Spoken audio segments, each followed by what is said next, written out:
Hello everyone, welcome to NS engineer अड्डा।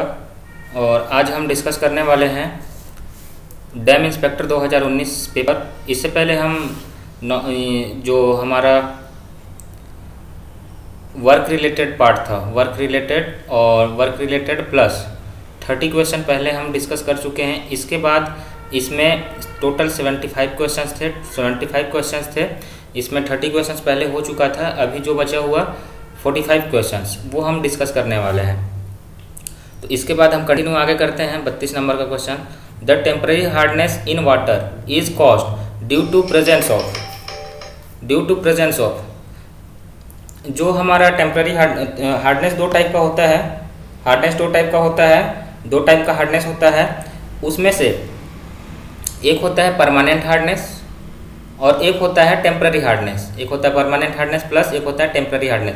जो temporary hardness होता है, यहाँ पे पूछा गया है hardness in the cause due to presence of temporary hardness. तो टेम्पररी हार्डनेस जो होता है वो होता है कार्बोनेट और bicarbonate, carbonate and bicarbonate of calcium and magnesium ion. वही पूछा हुआ है। तो कार्बोनेट और बाइकार्बोनेट, तो इसमें से जो ऑप्शन दिख रहा है सिर्फ एक ऑप्शन दिख रहा है बाइकार्बोनेट का। फिर इसके बाद आगे बढ़ते हैं।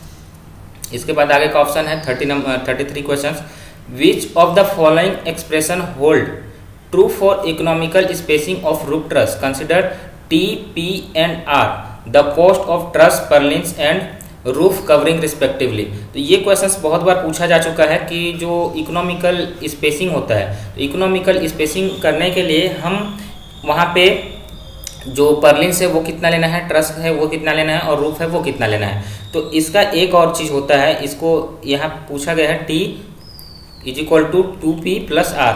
और इसके अलावा एक टाइप का क्वेश्चन इसमें और पूछा जाता है कि जो हमारा पर्लिन्स है और रूफ है, इनका रेशियो कितना होता है। तो 2P अपॉन R होता है यहाँ पे। तो इन दोनों का रेशियो को पूछा जाता है कि कितना होता है, तो वो रेशियो 2 लिया जाता है। ये क्वेश्चन भी बहुत बार आया हुआ है डिफरेंट एग्जाम में। अगला क्वेश्चन है, what is the actual size of standard modular brick.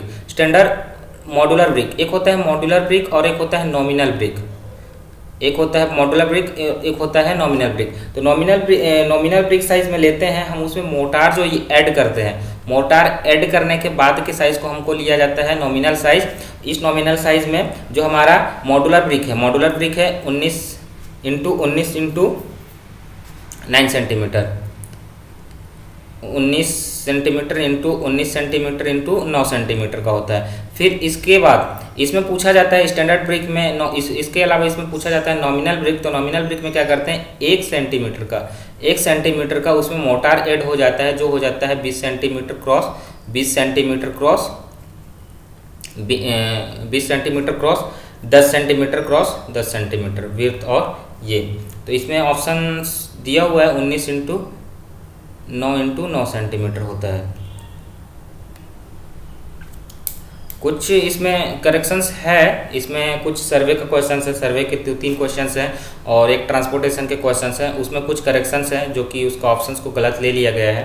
इसके बाद अगला है 35 नंबर का सवाल, consider the below statement, intermediate vertical stiffness are provide in the plate girder to eliminate the web buckling. सही बात है, intermediate vertical stiffness plate girder में जो वेब बकलिंग होता है, वेब बकलिंग को सेव करने के लिए उसमें इंटरमीडिएट स्टिफनर प्रोवाइड किया जाता है। Intermediate vertical stiffness are provide in the plate girder to prevent excessive deflection. तो इसका जो हमारा इंटरमीडिएट जो स्टिफनेस होता है, उसका डिफ्लेक्शन से कोई लेना देना नहीं होता है। सिर्फ और सिर्फ उसमें जो लेटरल बकलिंग होता है, लेटरल डिफ्लेक्शन जिसको बोलते हैं, बकलिंग जो लेटरल डिफ्लेक्शन होता है उसके लिए इसको लगाया जाता है। तो पहला स्टेटमेंट सही है, दूसरा स्टेटमेंट गलत है। फिर तीसरा नंबर है, what is the unit of measurement used for estimation of कंकर क्वेरिंग। तो कंकर क्वेरिंग का मतलब होता है सैंड निकालने का काम को बोला जाता है कंकर क्वेरिंग, जो कि मीटर क्यूब में लिया जाता है, क्यूबिक मीटर के हिसाब से। उसके बाद अगला क्वेश्चन है, the force method of analysis of intermediate structure is also नेस। तो फोर्स मेथड में याद रखेंगे FFC होता है, जिसको फोर्स मेथड भी बोला जाता है, फ्लेक्सिबिलिटी मेथड भी बोला जाता है, कंपैटिबिलिटी मेथड बोला जाता है। और एक होता है डिस्प्लेसमेंट मेथड, DSE के नाम से याद रखेंगे, ये भी बहुत बार पूछा गया, डिस्प्लेसमेंट मेथड, स्टीफनेस मेथड और इक्विलिब्रियम मेथड। तो इसमें से सिर्फ नाम पूछता है, इस बार भी जेईई में इंपॉर्टेंट हो सकता है ये चीज़ें। और ये सारी चीज़ें, इस टाइप के जो क्वेश्चन है बहुत इंपॉर्टेंट हैं, हर एक बार एग्जाम में पूछे जाते हैं। तो इस टाइप के क्वेश्चंस में आपसे मिस्टेक ना हो, इसके लिए आप टेस्ट सीरीज लगा सकते हैं। और हमने एक टेस्ट सीरीज भी लॉन्च कर रखा है, जिसमें आपको पूरा CG व्यापम का जो न्यू सिलेबस है उसके आधार पे क्वेश्चंस मिलेंगे, उसके आधार पे क्वेश्चंस मिल जाएंगे। तो टेस्ट सीरीज को जरूर लगाइए। अगर आपका तैयारी पूरा हो गया है, पूरे सब्जेक्ट्स को पढ़ लिए हैं, तो उसको बार बार रिवाइज करने का एक तरीका होता है टेस्ट सीरीज लगाना। टेस्ट सीरीज से आपका बहुत अच्छा रिवीजन होता है। उसमें आपको ये पता चलेगा कि जो टॉपिक आपका छूट रहा है, आप पढ़े हैं, पढ़ने के बाद कुछ टॉपिक्स ऐसे होते हैं जो छूट जाते हैं, एग्जाम में मिस्टेक्स होते हैं, कुछ क्वेश्चंस ऐसे होते हैं, उस तरह के क्वेश्चंस भी आपको मिल जाएंगे। तो वो सारी चीज़ें आपको देखने को मिलेगा। तो आपका तैयारी हो गया है, पूरा सब्जेक्ट्स पढ़ लिए हैं, तो फुल लेंथ टेस्ट जरूर लगाइए। उसके बाद अगला क्वेश्चन है, in the theodolite instrument the 2 verniers with magnifiers are carried on. तो देखिए, जो हमारा थियोडोलाइट होता है, थियोडोलाइट में 2 प्लेट होता है, एक अपर प्लेट होता है और एक लोअर प्लेट होता है। तो जो हमारा लोअर प्लेट होता है, ये लोअर प्लेट जो होता है वो हमारा जो हमारा इंस्ट्रूमेंट होता है, जो इंस्ट्रूमेंट होता है उसको फिट किया जाता है, इसको रोटेट करने से पूरा का पूरा हमारा इंस्ट्रूमेंट रोटेट होता है। ये होता है हमारा लोअर प्लेट। और इसके ऊपर वाले जो अपर प्लेट होता है, ठीक है, अपर प्लेट होता है जिसमें हमारा उसका वर्नियर गेज वगैरह लगा हुआ रहता है, जिसको हम लोग को इसको रोटेट करते हैं, ये रोटेट करते हैं, जो हमारा एंगल या फिर जो भी हमारा एंगल है वो चीज़ हमारा दिखाता है। तो जो हमारा वर्नियर लगा होता है वो अपर प्लेट में होता है और पूरा का पूरा इंस्ट्रूमेंट घूमता है हमारा लोअर प्लेट के हिसाब से। फिर अगला है 39 क्वेश्चन, 39 नंबर का, a beam AB of span L fixed at both end is subjected to concentrated load of magnitude of W kilonewton at mid span में W किलोन्यूटन का लोड लग रहा है। What is the fixed end moment? तो इसके लिए fixed end moment याद रखेंगे WL/8 इधर नेगेटिव और WL/8 इधर पॉजिटिव। इसको नेगेटिव लेने का कारण ये है कि यहाँ पे जो ऐसा डिफ्लेक्शन होने वाला है, लोड की वजह से यहाँ पे डिफ्लेक्शन होता है, इस डिफ्लेक्शन को ये रोकने का काम करता है। और ये जो रोकने का काम करता है ये एंटी क्लॉकवाइज है, इसलिए इसको नेगेटिव लिया जाता है। तो इसका जो डिफ्लेक्शन शेप है वो कुछ हमको इस प्रकार से दिखेगा फिक्स्ड बीम का। तो यहाँ पे डिफ्लेक्शन और स्लोप 0 होता है, ये भी हमको याद रखना है। डिफ्लेक्शन मतलब del 0 और थीटा इक्वल टू 0 यहाँ पे एंड में, फिक्स्ड एंड की वजह से। इसके अलावा इसमें एक चीज़ और याद रखना है कि इसमें जो हमारा जो UDL आ रहा है, तो UDL की वजह से इसमें कितना होना चाहिए, तो वो हो जाता है WL²/12। ये भी याद रखेंगे। और पॉइंट लोड की वजह से ये होता है। और ये जो पॉइंट लोड है ये किसी A डिस्टेंस पे, मान लीजिए कि यहाँ से A डिस्टेंस पे लग रहा है, ये B डिस्टेंस है, टोटल डिस्टेंस है L। तो यहाँ पे भी हमें फिक्स्ड एंड मोमेंट याद रखना है कि यहाँ पे W लोड लग रहा है तो WAB²/L²। अगर यहाँ पे देख रहे हैं तो, अगर वही चीज़ यहाँ से देख रहे हैं तो WA²B/L²। तो इधर से देखेंगे तो वो डिस्टेंस और दूर वाले डिस्टेंस का स्क्वायर लेना है। तो इस प्रकार से इसको याद रखना है हमको। तो यहाँ पे भी देख लीजिए, ऑप्शन यहाँ पे दे दिया है WL²/8 subjected to concentrated load of W kilonewton mid span. W kilonewton है तो WL/8 होता है, ना कि WL²/8 होता है। तो इस प्रकार के बहुत सारे मिस्टेक्स दिख जाएंगे आपको पेपर में। 40 number question, the distance between the point measured along the slope is 40 metre. किसी स्लोप में ये 40 मीटर मेजर किया गया। Calculate the horizontal distance between them if the distance of level between the points, मतलब कि इस point और इस पॉइंट के बीच में जो लेवल का डिफरेंस है वो 25 मीटर का है। तो यहाँ पे हमको दिख रहा है कि ये जो स्लोप करेक्शन है, स्लोप करेक्शन को h²/12 में लिया जाता है, माइनस में h²/12। तो h²/12 करेंगे, h²/12 मतलब कि 25 का स्क्वायर/400 2 × 400। तो इसको सॉल्व करेंगे तो जो भी उत्तर आएगा उसको 400 में हम माइनस कर देंगे, उसको हम लोग 400 में माइनस कर देंगे तो हमारा एक्चुअल डिस्टेंस हमको मिल जाएगा, हमको एक्चुअल डिस्टेंस मिल जाएगा, वही एक्चुअल डिस्टेंस हमको निकालना होता है। तो आप जब सॉल्व करेंगे तो इसमें से कोई भी ऑप्शन हमारा यहाँ पे मैच नहीं करेगा, ठीक है। तो जो अप्रोक्सीमेट आंसर है वो ए नंबर आपका मैच करेगा। तो इसको भी एक तरह से विलोपित किया जा सकता था, बहुत डिफरेंस हो रहा था, बहुत अंतर आ रहा था। इसके बाद अगला क्वेश्चन है 41 नंबर का, the area of the plan of an old survey is plotted to a scale of 10 metre to 1 centimetre. तो 10 मीटर को हम लोग 1 सेंटीमीटर लिए हैं, अगर इसको हम सॉल्व करें तो 10 मीटर को 10 × 100 कर देंगे इज इक्वल टू 1 सेंटीमीटर। तो जो हमारा स्केल है सेंटीमीटर, तो जो हमारा स्केल है 1/1000 का है। उसके बाद फिर अब बोला गया है कि the plan is found to have shrunk. अब प्लान जो है वो श्रंक हो गया, मतलब कि छोटा हो गया। तो छोटा हो गया तो एक्चुअल में क्या हो जाएगा, जो हमारा स्केल है प्लान छोटा होने की वजह से एक्चुअल जो लेंथ है वो कम होगा, जबकि हमारे ये ज़्यादा देगा। तो एक्चुअल लेंथ कम हो जाएगा और ये वाला वैल्यू ज़्यादा देगा। तो उसी के हिसाब से हमको ये करना रहता है, original scale upon shrunk scale is equal to original length upon shrunk length. इसको सॉल्व करेंगे। ओरिजिनल स्केल जो हमारा था 1/1000 का था, श्रंक स्केल हमको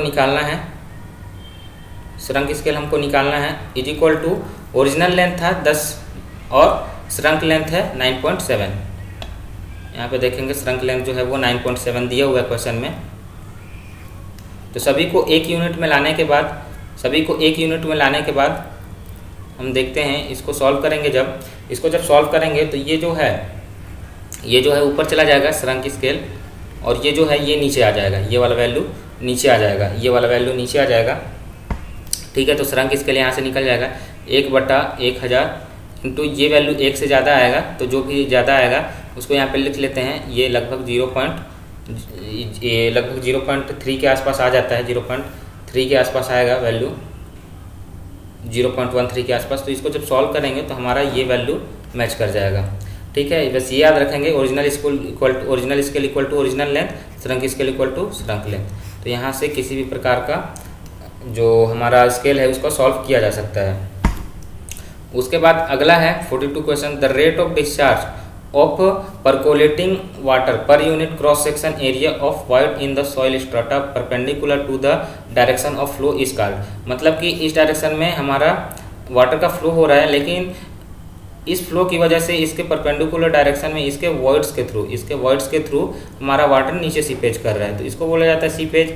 तो सीपेज जो होता है, इस सीपेज में हम लोग जो एरिया ले रहे हैं वो सिर्फ वॉइड्स का एरिया ले रहे हैं, इसमें हम जो एरिया ले रहे हैं वो सिर्फ वॉइड्स का एरिया ले रहे हैं, और इस वॉइड्स के एरिया में जो सीपेज होता है उसको बोला जाता है सीपेज वेलोसिटी,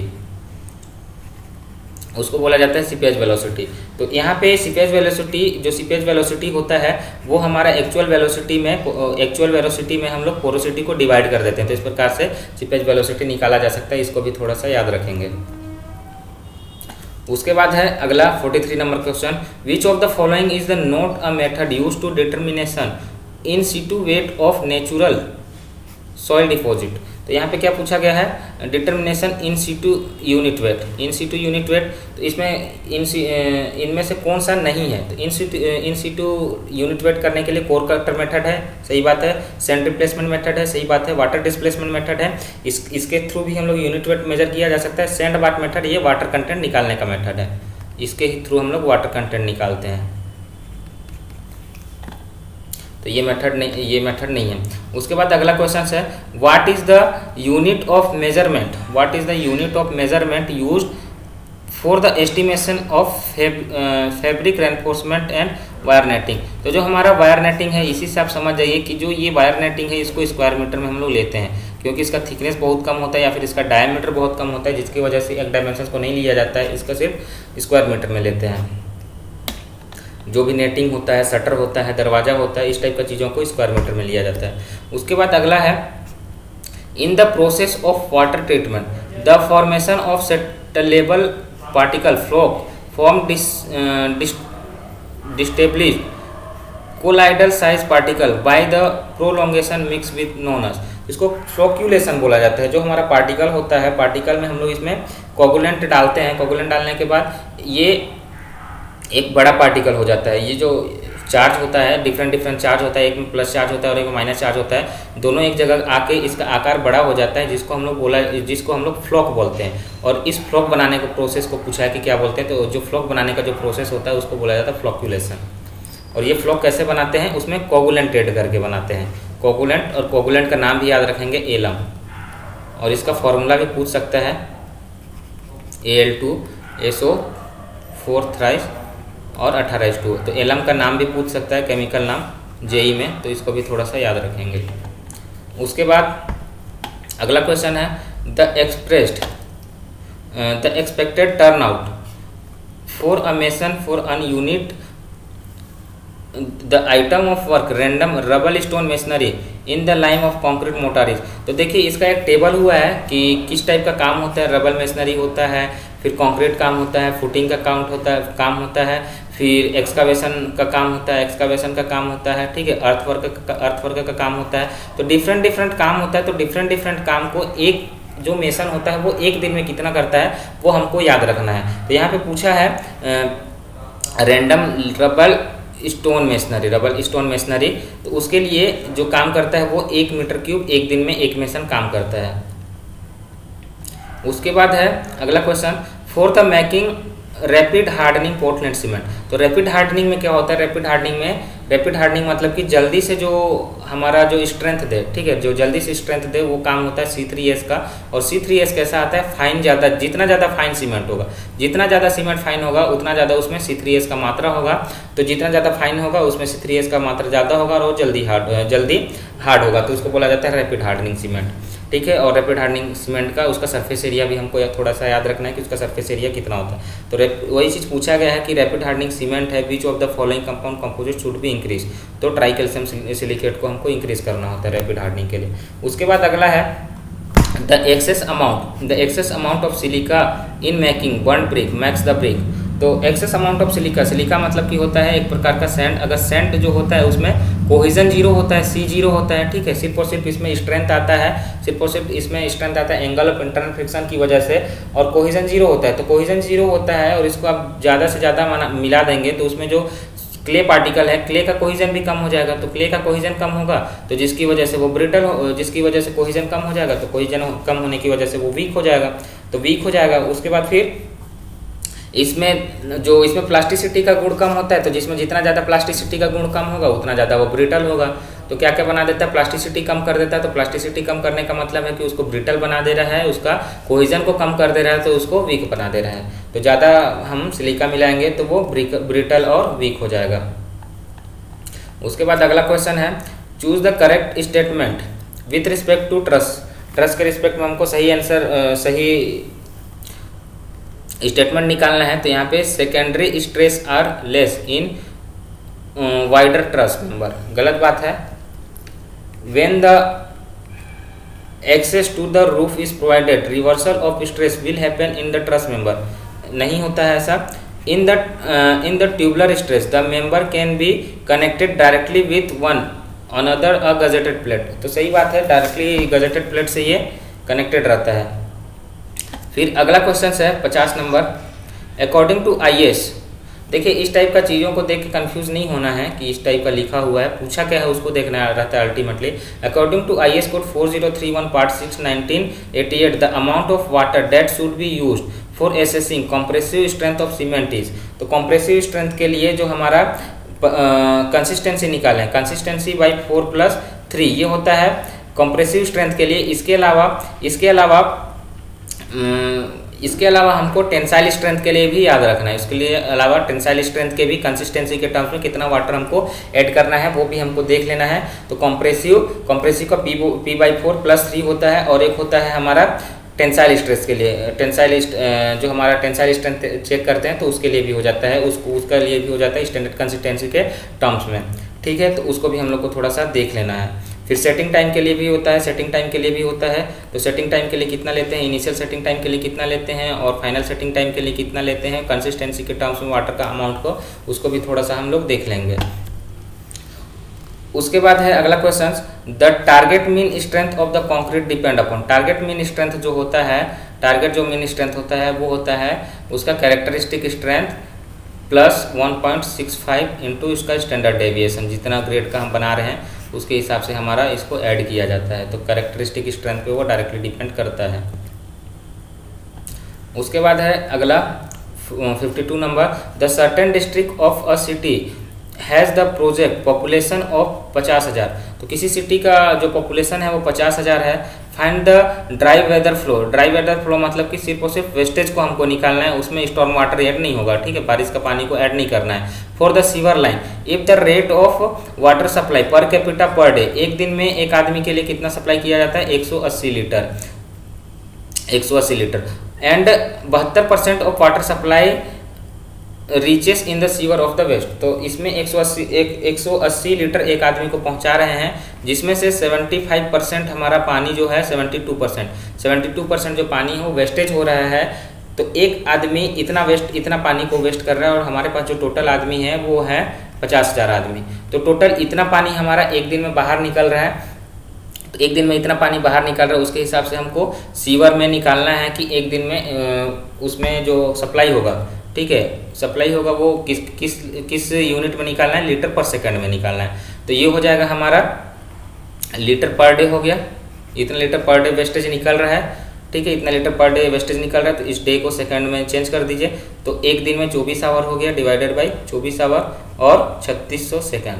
तो इसको सॉल्व करेंगे तो 0 से 0 कैंसिल आउट हो जाएगा, इस 0 से ये वाला 0 कैंसिल आउट हो जाएगा, इस 0 से ये वाला 0 कैंसिल आउट हो जाएगा, 18 और ये 3 से कैंसिल आउट हो जाएगा। तो ये ऊपर में बचेगा 72 इंटू 5, ये दो 0 को करेंगे तो 72 इंटू 5 डिवाइडेड बाई 24 इंटू 3, तो 24 3, ठीक है। तो इसको जब आप हम पूरा सॉल्व करेंगे तो ये हो जाएगा 75 लीटर पर सेकंड। इसको पूरा सॉल्व करने के बाद ये जो बचेगा, ये बचना है हमारा 75 लीटर पर सेकंड।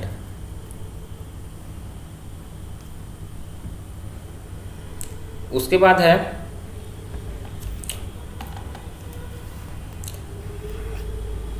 53 नंबर का, in the selection of the hoe for use on the project which of the following requirement must be consider. ठीक है, तो जो हम हो होता है, ठीक है, एक एक्सकावेटिंग मशीन होता है हो, ठीक है, जिसमें से एक्सकावेशन किया जाता है।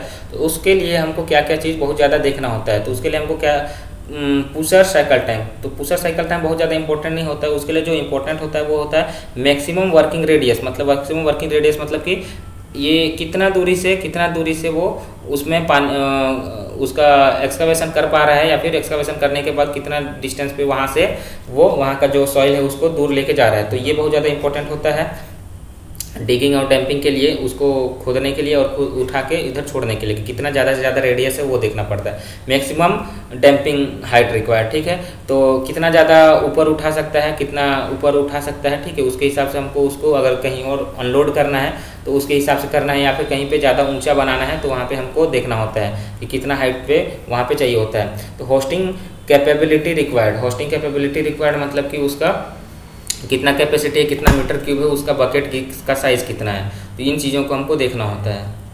उसके बाद फिर अगला क्वेश्चन है 54 number, the instrument was set up at P. एक इंस्ट्रूमेंट को पी के पास सेट किए, the angle of elevation to a point 2 metre above the foot of the staff held at Q. यहाँ पे एक स्टाफ रखा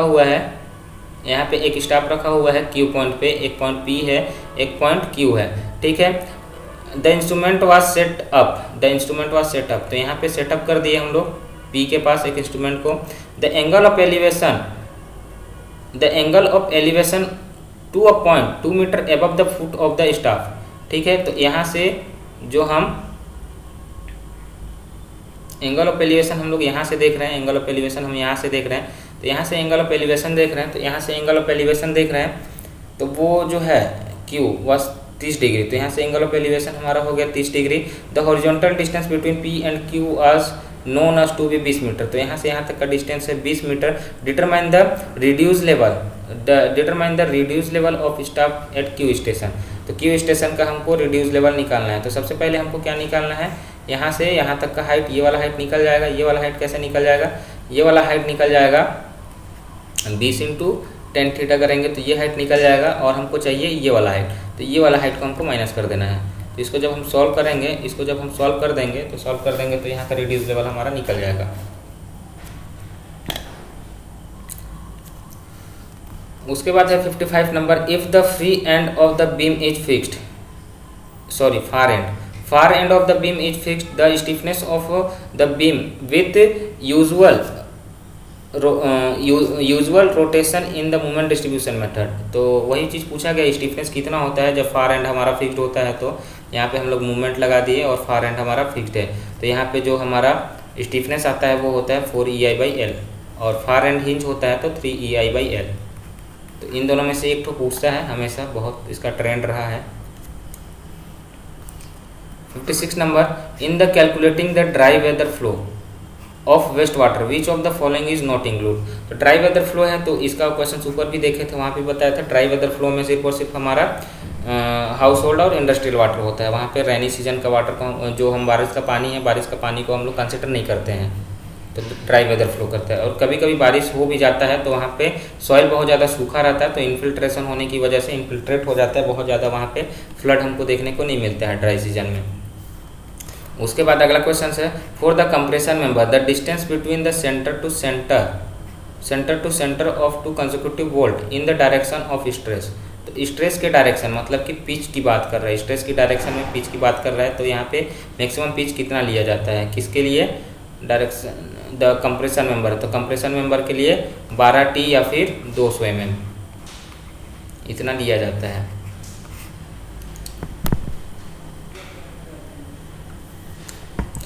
उसके बाद है अगला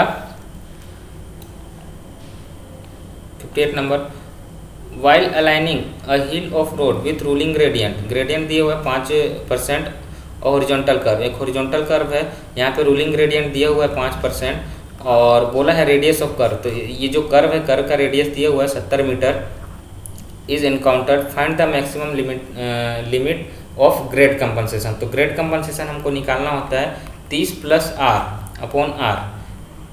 सबसे पहले तो हम लोग निकालते हैं 75/R। अगर ये वाला चीज़ 1.25 से एग्जिट हो जाता है, अगर ये वाला चीज़ 1.25 से एग्जिट हो जाता है तो मैक्सिमम ग्रेडियंट हमको इसको लेना पड़ता है।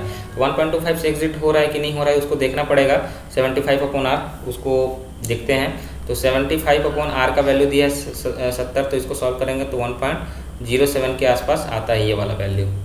तो इतना % हमको देना पड़ेगा। अगर ये वैल्यू 1.25 से ज़्यादा हो जाता है तो फिर इसको हमको देना होता है। 59 है, calculate the quantity of concrete for 12.5 centimetre thick RCC slab. तो एक RCC स्लैब है जिसका जो हमारा थिकनेस दिया हुआ है 12.5 सेंटीमीटर का थिकनेस दिया हुआ है। Over the room of inner dimension दिया हुआ है, एक डायमेंशन ये दिया हुआ है और एक डायमेंशन ये दिया हुआ है। तो इनर डायमेंशन दिया हुआ है 3.5 सेंटीमीटर, 3.5 मीटर और एक दिया हुआ है 4.5 मीटर, दो डायमेंशन दिया हुआ है। विथ इनर डायमेंशन दिया है विथ 3 सेंटीमीटर थिक वॉल। तो 30 सेंटीमीटर का वॉल इधर रहा होगा, 30 सेंटीमीटर का वॉल इधर रहा होगा, दोनों साइड वॉल रहेगा, चारों साइड वॉल रहेगा जिसके ऊपर स्लैब हमारा रेस्ट करेगा। ये जो हमारा स्लैब है ये चारों साइड में रेस्ट कर रहा होगा, चारों साइड में वॉल होगा, इधर भी वॉल होगा, इधर भी वॉल होगा, यहाँ भी और यहाँ भी। तो 1 वॉल, 2 वॉल, 3 वॉल और 4 वॉल। तो 4 वॉल दिया हुआ 30 सेंटीमीटर सारी साइड है and 0.25 metre projection of all around. फिर वॉल देने के बाद जो हमारा स्लैब है, स्लैब वॉल से भी 2.5 सेंटीमीटर निकला हुआ है। तो इसको देखिए क्या हो जाएगा, इसका 3.5 मीटर तो इसका इनर टू इनर है, प्लस इसका थिकनेस ऑफ वॉल, आधा थिकनेस वॉल इधर का एक थिकनेस हो जाएगा, प्लस एक थिकनेस इधर का हो जाएगा। तो 0.6 मीटर का थिकनेस हो जाएगा वॉल की वजह से, प्लस 0.25 का प्रोजेक्शन है, प्लस 0.25 का प्रोजेक्शन है। तो इतना टोटल थिकनेस, इसका टोटल एक डायरेक्शन में जो हमारा स्लैब का विड्थ है तो वो हो जाएगा 3.5, ये हो जाएगा 4.1 प्रोजेक्शन ऑफ ऑल अराउंड। तो सभी साइड में उतना प्रोजेक्शन है, तो 0. इधर का प्रोजेक्शन प्लस इधर का प्रोजेक्शन दोनों साइड का ऐड हो जाएगा किसी एक डायरेक्शन में देखेंगे, और 3 वाले में देखेंगे तो इधर प्रोजेक्शन प्लस इधर प्रोजेक्शन कितना है 0.25 प्लस 0.25, तो टोटल हो जाएगा 0.6 प्लस 0.25 0.25 0.5 0.1.1, तो ये हो जाएगा 4.6। इसको ऐड करेंगे तो प्लस एक साइड का डायमेंशन हो गया, और जो दूसरे साइड का डायमेंशन है, दूसरे साइड का जो डायमेंशन है 4.5 है, तो 4.5 में सारे साइड में इतना ऐड कर देंगे 0.6 उसका वाल की थिकनेस की वजह से और इतना प्रोजेक्शन की वजह से, तो ये हो जाएगा 5.6। तो इसको जो मल्टीप्लाई करेंगे, इसको मल्टीप्लाई करेंगे और जो हमारा रूफ का जो थिकनेस है 1.256 इतना मीटर, तो इसको कैलकुलेट करने के बाद जो हमारा वैल्यू आएगा 3.22 मीटर क्यूब। तो इस प्रकार से ये निकल जाएगा। उसके बाद फिर अगला है IS कोड 12269/1987 के अनुसार सीमेंट में जब जल डाला जाता है तो उस क्षण और जिस समय में सीमेंट अपनी नमनीयता प्लास्टिसिटी खोना आरंभ करती है, मतलब इनिशियल सेटिंग टाइम की बात कर रहा है, उस क्षण के बीच व्यतीत हुआ समय किससे कम नहीं होना चाहिए। तो इनिशियल सेटिंग टाइम मतलब कि हम जो सीमेंट है, सीमेंट में पानी ऐड किए, फिर उसके बाद ये जब जमना चालू होगा, पानी ऐड किए और जमना चालू हुआ, उसके बीच के टाइम को बोला जाता है इनिशियल सेटिंग टाइम। तो इनिशियल सेटिंग टाइम किससे कम नहीं होना चाहिए, तो इनिशियल सेटिंग टाइम हमारा 30 मिनट से कम नहीं होना चाहिए। किसके, देखिए यहाँ पे कोड दिया हुआ है 12269, ठीक है, तो ये पोर्टलैंड सीमेंट के लिए होता है, ठीक है, और डिफरेंट टाइप का सीमेंट होता है। तो इसको ये ओपीसी को ऑर्डिनरी पोर्टलैंड सीमेंट को ये ऑर्डिनरी पोर्टलैंड सीमेंट ना करके इसका कोड का नाम दिया हुआ है, तो इससे हमको कंफ्यूज नहीं होना है, ठीक है, और कोड से कंफ्यूज नहीं होना है। उसके अलावा यहाँ पे देख लीजिए अलग अलग टाइप का दिया हुआ है। 45 मिनट तो किसी का नहीं होता है, 30 ये जो होता है 600 मिनट ये फाइनल सेटिंग टाइम होता है। तो इनिशियल सेटिंग टाइम की बात कर रहे हैं यहाँ पे। फिर उसके बाद अगला क्वेश्चन है the soil sample with the specific gravity of solid as 2.7 has mass specific gravity is 1.84 assuming the soil perfectly dry determine the void ratio। void ratio निकालना है तो volume of voids upon volume of solid होता है। और यहाँ पे दो चीज़ दिया हुआ है, यहाँ पे दिया हुआ है स्पेसिफिक ग्रेविटी दिया है, मतलब सिर्फ सॉलिड का यूनिट वेट, और यहाँ पे एक और स्पेसिफिक ग्रेविटी दिया हुआ है, एक और स्पेसिफिक ग्रेविटी दिया है, मतलब कि unit weight of the soil दिया हुआ है। Unit weight of the solid यहाँ से पता चल जाएगा, unit weight of the soil पता चल जाएगा। तो यहाँ से देख लीजिए unit weight of the solid, तो यहाँ पे देखिए ड्राई सॉइल है, तो ड्राई सॉइल है तो जो भी मास होगा वो सिर्फ और सिर्फ वेट ऑफ सॉलिड की वजह से हो जाएगा। तो एक हो जाएगा weight of solid upon volume of solid is equal to 2.7, और एक हो जाएगा weight of solid upon volume of soil, तो ये इसका वैल्यू दिया हुआ है 1.84। तो इसको हम कैलकुलेट करेंगे, तो देख लीजिए इसको हम कैलकुलेट कर लेते हैं। इसको दोनों को हम डिवाइड कर देते हैं, इन दोनों को हम डिवाइड कर देते हैं, तो यहाँ से हमको पता चल जाएगा weight of solid upon volume of solid, उसके बाद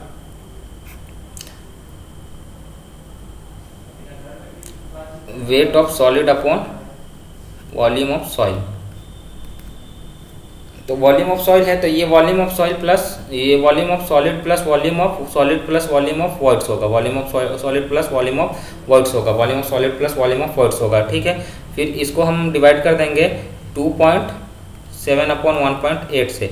इसको सॉल्व करेंगे तो वेट ऑफ सॉलिड और वेट ऑफ सॉलिड हो जाएगा, ये ऊपर चला जाएगा वॉल्यूम ऑफ सॉलिड प्लस ये वाला चीज़ ऊपर जाएगा volume of solid plus volume of voids upon volume of solid is equal to, इसको डिवाइड करने पे जो भी वैल्यू आएगा 2.7 अपॉन 1.8।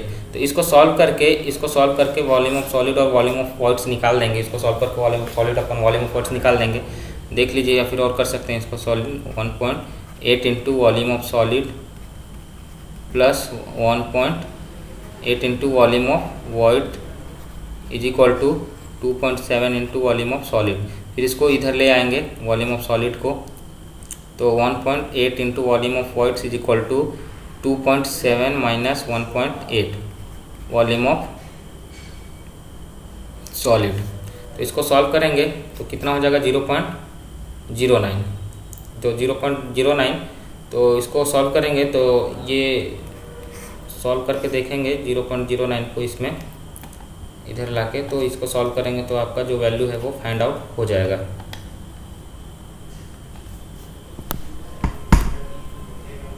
फिर अगला क्वेश्चन है, इसको सॉल्व करेंगे तो आराम से निकल जाएगा आंसर। 0.9 आ रहा है एक साइड का, 0.9 अपन 0.18, 0.18 अपन 0.09। तो इसको सॉल्व कर देंगे तो ये हमारा लगभग इसको सॉल्व कर देंगे 0.09 अपन 0.18। तो इसको सॉल्व कर देंगे तो लगभग ये हमारा 0.5 के आसपास आ जाएगा। 0.5 के आसपास का जो ऑप्शन है वो ऑप्शन नंबर 3 है। उसके बाद 62 नंबर का सवाल है, the diameter of main reinforcement steel bar must not be greater than. ठीक है, तो मेन स्टील बार का डायमीटर कितना होना चाहिए?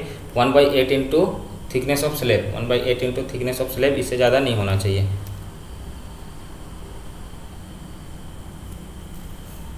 When shear test is used to determine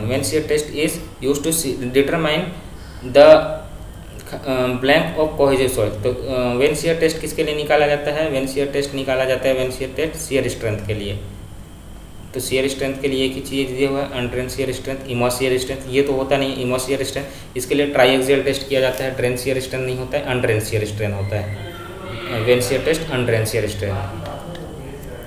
उसके बाद ड्रेन वाला जो होता है वो निकाला जाता है ट्राईएक्सियल से। तो ये चीज़ भी याद रखेंगे। 64, विच of the following is not the defect of brick. तो डिफेक्ट ऑफ ब्रिक ब्लोटिंग होता है, ब्लैक कोर होता है, एफ्लोरेसेंस होता है, रूटिंग नहीं होता है, ये रोड में होता है। जो रूटिंग वाला चीज़ होता है वो रोड में होता है। जो हमारा गिट्टी बाहर निकल जाता है उसको बोला जाता है राउटिंग। उसके बाद जो हमारा रोड होता है, रोड में से जो एग्रीगेट होता है वो अलग हो जाता है, उसको रूटिंग बोलते हैं। वो भी याद रखेंगे, आ सकता है एग्जाम में। एक बार पूछा हुआ है स्टेट इंजीनियरिंग सर्विस में, रूटिंग किसको बोलते हैं। 65, the deflection of the pre tension beam is influenced by. तो deflection of pre tension beam किसके? Tendon profile, anchorage of slip, imposed load, both tendon profile and imposed load. मतलब कि देखिए कि जो इस टाइप का लोडिंग है, यूनिट लोड है, तो जो हमारा डिफ्लेक्शन का शेप होगा इस टाइप से होता है, टेंडन प्रोफाइल। और जब हमारा यूडीएल है तो इस प्रकार से होगा। तो वो डिपेंड करेगा कि हम लोग टेंडन उसको किस प्रकार से दिए हैं या फिर उसमें किस प्रकार का लोडिंग एक्ट कर रहा है। तो इन दोनों चीज़ों पे वो डिपेंड करता है। उसके बाद अगला है, to allow the expenses of miscellaneous petty item that do not fall under the sub head item of work in the estimate, how much the percentage of estimate cost is provided as contingencies के लिए हम लोग लेते हैं 3 से 5%। बस यही चीज़ पूछा था। तो इतना ज़्यादा पढ़ने का जरूरत नहीं है। बस क्या चीज़ पूछा है, जो क्वेश्चंस घुमा के इधर उधर से चीज़ें दिया हुआ था इस एग्ज़ाम में, तो बहुत ज़्यादा चीज़ों को इधर उधर नहीं देखना है, हमको सिर्फ देखना है कि पूछा क्या है अल्टीमेटली। अगला क्वेश्चन है, the total time required to complete a grader operation is given by TP is number of passes, D is distance travel, S is the speed of grader and E is the efficiency of total time। तो उसके लिए पूछा गया है total time पूछा गया है। Total time कितना होगा? तो टोटल टाइम कितना होगा तो उसके लिए देखिए, अगर ये चीज़ अगर आपको याद नहीं है तो टाइम क्या हो जाएगा? डिस्टेंस अपॉन स्पीड तो होगा ही, डी अपॉन एस तो होगा ही। तो डी अपॉन एस वाला ऑप्शन देख लीजिए। डी अपॉन एस वाला कौन सा? ये नहीं है, डी अपॉन एस वाला ये है। ठीक है, उसके बाद क्या बोला गया है इसमें? क्या बोला गया है? P is the number of passes. ठीक है, तो कितने बार पास हो रहा है वो कर देंगे।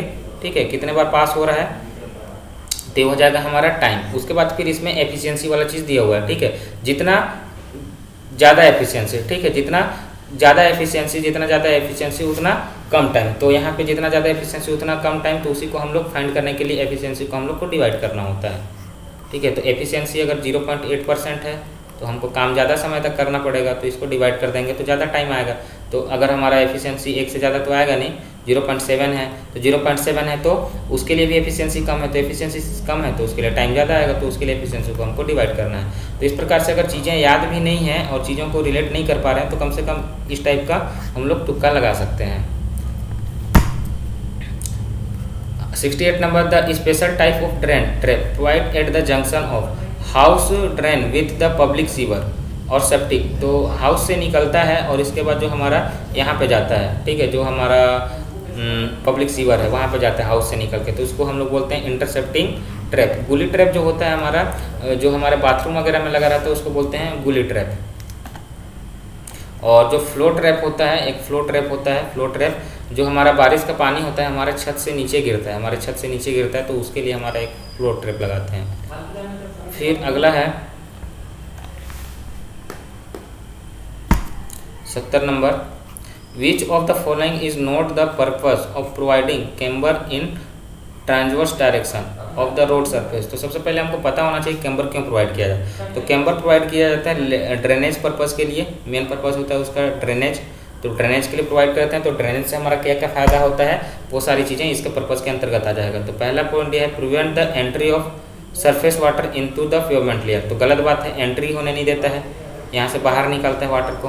Provide the structural stability and support to the edge of the pavement, ठीक है, एज ऑफ द पेवमेंट मतलब देख लीजिए which of the not the purpose, not the purpose बोला है, नोट द पर्पस। तो prevent the entry of surface of water into the pavement layer, तो इसमें पानी को अंदर जाने नहीं देता है, सही बात है, इसमें पानी को अंदर जाने नहीं देता है, तो ये इसका पर्पस हो गया। उसके बाद है provide the structural stability and support to the edge the pavement. तो पेवमेंट का एज को स्टेबिलिटी प्रोवाइड करना इसका नहीं होता है मेन पर्पस। उसके बाद है reduce the contact of bitumen pavement layer with the water for the longer duration to avoid the stripping of bitumen from the aggregate। सही बात है, मतलब कि जो हमारा रोड बना हुआ है तो जो एग्रीगेट है, तो एग्रीगेट है तो यहाँ पे पानी रुकेगा नहीं, पानी रुकेगा नहीं तो इसके अंदर पानी जाएगा नहीं, इसके अंदर पानी नहीं जाएगा, तो बिटुमिन और एग्रीगेट के बीच में जो बॉन्ड बना है वो बना रहेगा, ठीक है। तो ये भी सही बात है, इसको reduce the contact of bitumen pavement layer, ठीक है, ये इसको कम करता है, मतलब कि जो इसका स्ट्रेंथ है उसको बनाए रखता है, स्ट्रिपिंग होने नहीं देता है। Drain of the rain water from the road surface quickly, ठीक है, सही बात है, इसमें सरफेस से मेन पर्पज यही है कि यहाँ से पानी को बाहर निकाल देता है, पानी बाहर निकाल देता है तो इसमें बहुत देर तक होल्ड नहीं होता, बहुत देर तक होल्ड नहीं होता है, तो इसके अंदर नहीं घुसता है, इसके अंदर नहीं घुसता है, तो बिटुमिन और जो हमारा एग्रीगेट है उसके बीच कॉन्टैक्ट को बनाए रखता है। फिर अगला है Which of the following are the advantage of the Crowell mounted bulldozer over the wheel mounted bulldozer?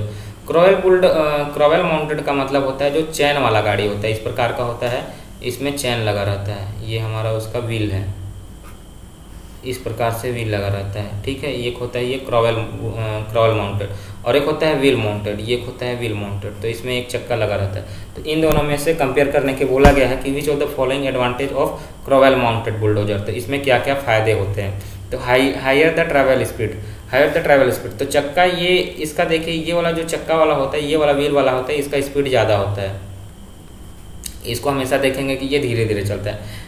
Capable to travel over soft soil, ठीक है, सॉफ्ट सॉइल में चलने के लिए ज़्यादा अच्छा रहता है क्योंकि इसके पास जो एरिया है वो ज़्यादा मिल रहा है, स्ट्रेस कम आएगा तो कम सेटलमेंट होगा।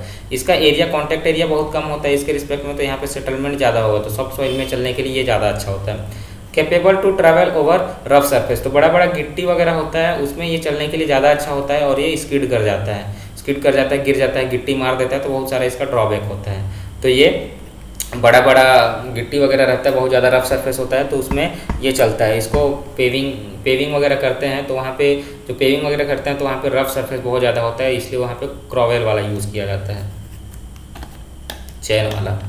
उसके बाद अगला है the technique of certain an internal free face usually at the boundary of excavation that will contain stress wave from the successfully detonated holes is known as pre splitting. इस प्रकार का कुछ नया चीज़ भी दिख जाएगा, तो इस टाइप का चीज़ अगर दिख जाता है एग्जाम में तो नहीं भी बनेगा तो बहुत ज़्यादा दिक्कत नहीं है, लेकिन जो हमारा पढ़ा हुआ चीज़ है वो बनना चाहिए, जो बेसिक चीज़ें हैं। 73 number, as per the deflection of slope failure it is the failure of the mass of soil located beneath the slope of an embankment by the formation of an slide. Sliding बोलते हैं जो हमारा failure होता है, जो हमारा slope failure होता है, स्लोप कट गिर जाता है, उसको बोला जाता है स्लाइडिंग। सेटलमेंट नहीं होता है, स्प्रेड भी नहीं होता है, स्प्लिट भी नहीं बोलते हैं, उसको हम लोग स्लाइड का नाम देते हैं। उसके बाद है the expected turn out for of a mason, इसमें से 2 क्वेश्चन आ गया, तो इसीलिए इसका एक टेबल दिया हो, उस टेबल को कम से कम याद रखेंगे, इंपॉर्टेंट होता है, कौन कौन से काम के लिए कितना कितना मिस्त्री लगता है। The expected out turn of a mason for the item of work half brick wall in partition is 5 metre cube per day. तो इसके लिए बहुत ज़्यादा वो करता है। हाफ ब्रिक वाला काम जो होता है, जितना भी ब्रिक वाले काम होते हैं या फिर ब्रिक वाले काम होते हैं, ब्रिक वाले काम के लिए एक मेसन एक दिन में अच्छा खासा काम कर लेता है। इस टेबल को जरूर याद रखेंगे। अब देखिए इस टाइप का टेबल है या फिर इस टाइप का जो नया सवाल होता है, आप अगर टेस्ट देते हैं और टेस्ट में बहुत अच्छा सॉल्यूशन मिल जाता है आपको, तो वहाँ से आप बहुत सारी चीज़ों को कवर कर सकते हैं जो आपका चीज़ें छूट रहा है उन सारी चीज़ों को। तो टेस्ट सीरीज बहुत ज़्यादा इंपॉर्टेंट हो जाता है इसलिए भी कि जो छूटा हुआ चीज़ है उसको कम से कम एक बार रिवाइज कर लें। आखिरी क्वेश्चन है, in the pre tension beam there will not be a loss of stress due to pretension. 2 type का होता है, एक होता है प्री टेंशन और एक होता है पोस्ट टेंशन। तो प्री टेंशन में क्या बोला है कि किस टाइप का लॉसेस नहीं होता है। इलास्टिक डिफॉर्मेशन ऑफ कंक्रीट होता है क्योंकि समय के साथ धीरे धीरे ये श्रिंक होता है, तो ये वाला होता है श्रिंकेज ऑफ कंक्रीट। ये श्रिंकेज हो रहा है तो कंक्रीट भी श्रिंक हो रहा है, तो कंक्रीट का श्रिंक होने की वजह से जो हम लोग इनिशियल टेंशन दिए वो थोड़ा सा कम हो जाता है। एंकरेज स्लिप नहीं होता है क्योंकि हम लोग प्री टेंशन में इसको पहले टेंस कर देते हैं, उसके बाद इसमें कास्टिंग करते हैं और सूखने के बाद इसको काटते हैं, तो इसमें एंकरेज स्लिप वाला चीज़ नहीं होता है। क्रीप ऑफ कंक्रीट तो होगा, समय के साथ होगा। तो ठीक है, तो आज के लिए इतना ही करते हैं। ये कंप्लीट हुआ डायमंड इंस्पेक्टर का सेकेंड पार्ट। Thank you.